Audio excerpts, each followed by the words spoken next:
Hello survivors, welcome back to another Path of Exile 2 video. We're going to be taking a look at a recap for the build. This is in Endgame now, so we have entered the Endgame. I have done a couple of maps. Very interesting stuff happening. Quite interesting, quite fun to play. Still going to do a whole lot more. But anyway, let's just talk about the build. So we're still using Raging Spirit right now, but it is getting nerfed. Right now on screen it isn't nerfed, but the maximum spirit summoned per spell cost is going to be chopped to 5, which is fine. It's not the end of the world, just means we have to use 2 Firestorms to get to the limit a lot faster, which, you know, we spam Firestorm anyway, so it doesn't really matter too much. We did also get our Hellhound to level 4, so we got Minion Mastery over there. So we got 1, 2, 3, 4 with a 5th skill happening over there, which is pretty cool once we level up a little bit more. And that's a +1 to the supported minion skill. So the Hellhound is now level 19, which is pretty awesome. Still using the same thing, Skeletal Arsonists, haven't changed anything there. I did, however, add a couple of... no, this was still there last...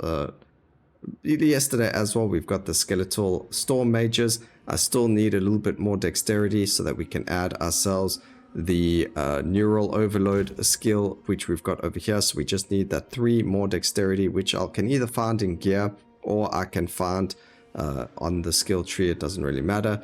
And then we're also going to look at maybe changing or adding Frost Mages to it as well, and then split the damage between fire, ice and shock damage as well, to try and get all 3 of the elements going to see what it's like instead of using Summon Raging Spirits. We'll still end up using Flame Wall because that's just additional damage completely. I mean, the fact that a Flame Wall deals extra additional damage for anything that passes through it as a projectile. So it's definitely going to affect the Frost Mages. The Storm Mages aren't necessarily a projectile from what I've seen, so it doesn't affect them, but it definitely affects the Arsonists, and it will affect the Frost Mages, hopefully.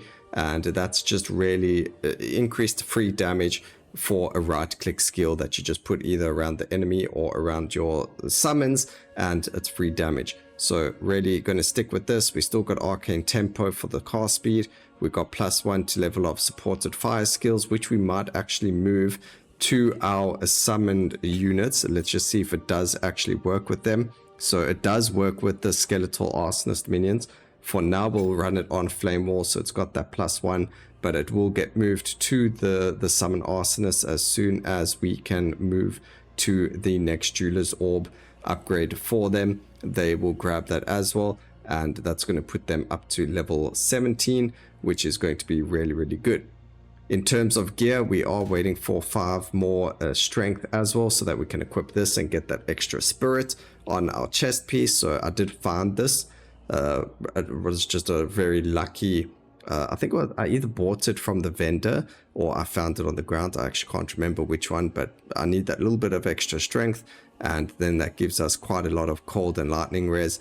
I don't like the fact that we can't take out the runes and swap them as we please, because I actually turned out I don't need any more fire resistance, and yes, having 12 over there is fine.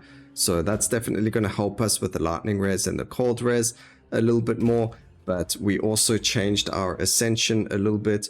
I know that I said we'll go Pyromantic Pact. I did actually take it originally. I've moved over to Altered Flesh for the defenses because I had a lot of fire res. So it just made sense to convert the damage to fire damage. And then also this doesn't give us any benefit because we don't have the other 2 you know, Ascensions yet, Seething Body or Bringer of Flame. I'm still going to move to these to see what it's like. But for now, Altered Flesh and then moving to the triple casting elemental minions will probably run Baydat's Will for that as well to keep going from there. In terms of our skill tree, we did go for everything that's minion. So we've got the increased physical damage as chaos damage over there. I do want to go for the withered over here if we've got enough skill points eventually. We are going now for the increased life and the increased damage over here with the increased elemental resistance. And I have taken this road to get to here. Like we mentioned before, we were going to do, I did go and get it. So we've got reduced curse duration, but we've increased the effective curse quite a lot. So when we use Flammability, I think it's now like sitting at negative 45% chance, which is really, really good. I did pick up a jewel over here that gave us minions have increased maximum life, which is pretty cool. And that's one of many jewel sockets that we still have to fill, but we just need to find the jewels to get them. So this is my tree and what it looks like so far. Most of it's all just minion stuff, which is great. I do want to see, so +1 to the level of all skill. Cold skills will affect the minions as well. So if we've got extra points, we can land up putting it over here. We can put increased cold exposure. Actually, we don't need that because we've got Flammability, but we can just go up, 4 points to get the +1 to level of all skills, because that's going to increase the level of the frost summons when we actually get them. But that's that. Our gear, again, we looked at the chest piece. I was using a unique helmet, but I think I landed up getting rid of it. I think I even sold it now. I don't know why, but I don't even have a copy of it anymore whatsoever.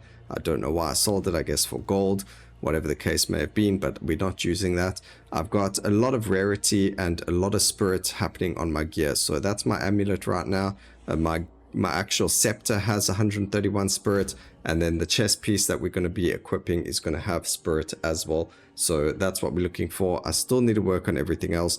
And then our little shield over here is just there to give us the opportunity to use shield charge. I don't use it when we're fighting. I only use it to get from A to B as quickly as possible when there's nothing in front or around us. And then we just use the shield charge to get, from A to B a little bit faster. And it's pretty cool to kind of use it. But just know if there is any enemy in your way, you will stop on the first enemy hit. So yeah, that's the current state of the build. Again, we are in the end game. Something else to note is in Act 3 of both of the worlds, if you kill the Bog Witch, this is bugged, I did kill her, they give you extra spirit. In Act 3 of the first time, it's 30 spirit, and then in this cruel one, I believe it was 50 free spirit. So you get 90 spirit for free, which is really, really, really awesome to get there. And my friend just got a really cool staff there for himself, or scepter. So that's really, really cool. But yeah, that's the plan. Hope you guys enjoyed the video. Let me know what, before we go, there is the nerf to Raging Spirits. So let me know what you think about the nerf. Were you guys copying or following the SRS auto-bombing build? Are you kind of in a slump now with that? Let me know down in the comment section. And yeah, just keep trotting along, guys. We'll keep going with the build, see where we can go, get our ascension, see what they all feel like, and I'll update you in the future with it as well. So just remember to like, comment, and subscribe, and always remember to keep safe, survivors. Until next time, cheers.